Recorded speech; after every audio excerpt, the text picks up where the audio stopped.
লালমনিরহাটের tapentadol tablet সহ ২ মাদক ব্যবসায়ী গ্রেপ্তার। আসসালামু আলাইকুম, আমি হাবিবুর রহমান। শুরু করছি ZH টেলিভিশনের নিয়মিত সংবাদ।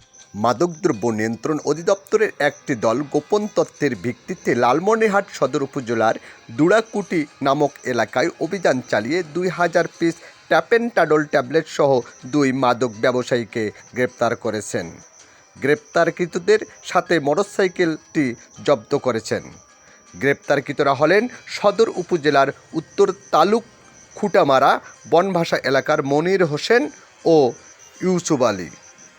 উদ্ধারকৃত ট্যাবলেটের আনুমানিক মূল্য প্রায় ৪ লাখ টাকা। মঙ্গলবার সকালে মাদকদ্রব্য নিয়ন্ত্রণ অধিদপ্তরের একটি দল দুড়াকুটি এলাকায় তল্লাশি চৌকি বসিয়ে অভিযান পরিচালনা করে। এ সময় মোগলহাট থেকে লালমনিরহাটের উদ্দেশ্যে আসা একটি কালো রঙের পালসার মোটরসাইকেল থামিয়ে মোটরসাইকেল ও তাদের দেহ তল্লাশি করে ২ আরোহীর মাঝখানে রাখা একটি শপিং ব্যাগ থেকে ২,০০০ পিস ট্রাপাল ১০০ mg ব্র্যান্ডের ট্যাপেন্টাডল ট্যাবলেট সহ তাদের আটক করেন। মাদকদ্রব্য নিয়ন্ত্রণ অধিদপ্তরের পরিদর্শক আশরাফুল হক সাংবাদিকদের জানান, প্রাথমিকভাবে জিজ্ঞাসাবাদে গ্রেপ্তারকৃতদের দীর্ঘদিন ধরে ট্যাপেন্টাডল ট্যাবলেটের ব্যবসার সঙ্গে জড়িত থাকার কথা স্বীকার করেছেন। গ্রেপ্তারকৃত মাদক ব্যবসায়ীদের বিরুদ্ধে মাদকদ্রব্য নিয়ন্ত্রণ আইন ২০১৮ অনুযায়ী লালমনিরহাট সদর থানায় একটি মামলা দায়ের হয়েছে।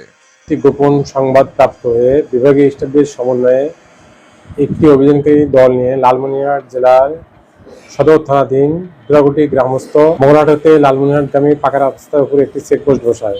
কালো রঙের একটি পালসার যোগে ২ জন ব্যক্তি আসলে তাকে আমরা আটক করে উপস্থিত সাক্ষীদের সামনে পালসার গাড়ি এবং মোটরসাইকেলটি তল্লাশি করে আসামিদের দেহ তল্লাশি করে তাদের ২ জনের মাঝখানে সিটের উপর রাখা একটি শপিং ব্যাগের মধ্যে অবৈধ মাদকদ্রব্য ট্রাপাল ১০০ নামীয় ট্যাপেন্টাডল ট্যাবলেট ২,০০০ পিস উদ্ধার ও জব্দ করি। ঘটনাস্থলে আসামিদেরকে গ্রেপ্তার করি। ঘটনাস্থলে একটি জব্দতালিকা অনুমোদন তৈরি করি। তারপর আসামিদের বিরুদ্ধে লালমনিরহাট সদর থানায় একটি নিয়মিত মামলা দায়েরের প্রক্রিয়া চলছে। স্টাফ রিপোর্টার মঞ্জুরুল আলমের তথ্যচিত্রে নিউজ ডেস্ক ZH টেলিভিশন।